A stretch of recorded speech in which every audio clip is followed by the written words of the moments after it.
Hello, this is Natasha. Pinocchio is welcomed into the theatre by the puppets who are performing their show. But the director is not too happy. Quick as a flash, Pinocchio disappeared into the marionette theatre, and then something happened which almost caused a riot. The curtain was up, and the performance had started. Harlequin and Pulcinella were reciting on the stage, and, as usual, they were threatening each other with sticks and blows. The theatre was full of people, enjoying the spectacle and laughing till they cried at the antics of the two marionettes. The play continued for a few minutes. And then suddenly, without any warning, Harlequin stopped talking.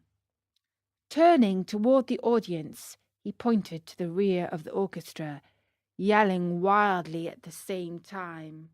"Look, look! Am I asleep or awake? Or do I really see Pinocchio there?" "Yes, yes, it is Pinocchio!" screamed Pulcinella. "It is!" shrieked Signor Rosaura, peeking in from the side of the stage. "It is Pinocchio! It is Pinocchio!" yelled all the marionettes, pouring out of the wings. "It is Pinocchio! It is our brother Pinocchio! Hurrah for Pinocchio!" "Pinocchio, come up to me!" shouted Harlequin. "Come to the arms of your wooden brothers!" At such a loving invitation, Pinocchio, with one leap from the back of the orchestra, found himself in the front rows. With another leap, he was on the orchestra leader's head. With a third, he landed on the stage.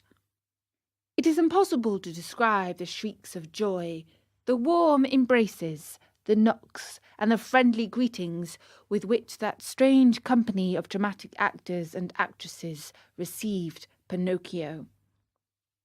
It was a heart-rending spectacle, but the audience, seeing that the play had stopped, became angry and began to yell, "The play! The play!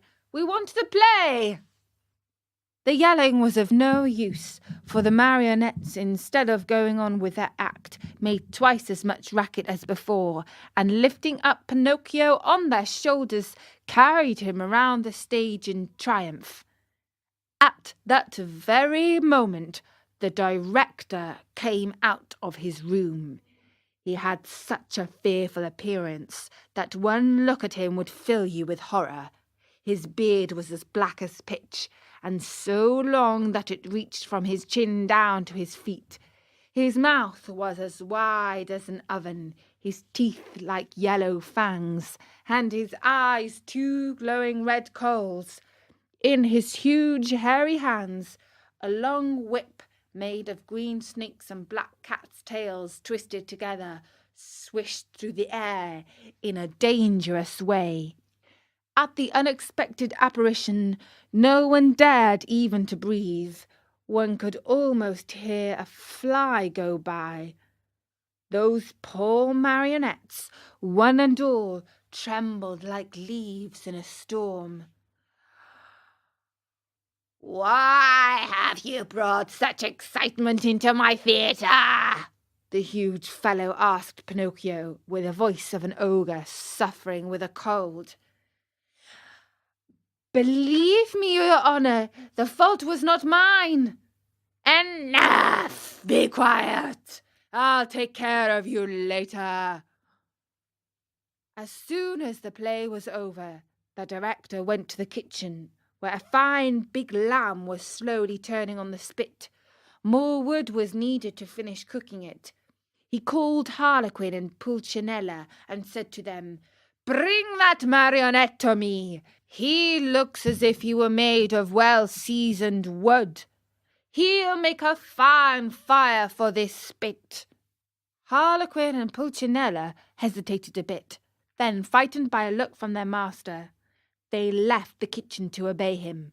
A few minutes later they returned, carrying poor Pinocchio, who was wriggling and squirming like an eel, and crying pitifully, "Father, save me! I die! I don't want to die! It looks like little Pinocchio's life is on the line again. He doesn't want to die, but he'll be very lucky to survive. Let's find out if he does in the next chapter of Pinocchio on storynori.com.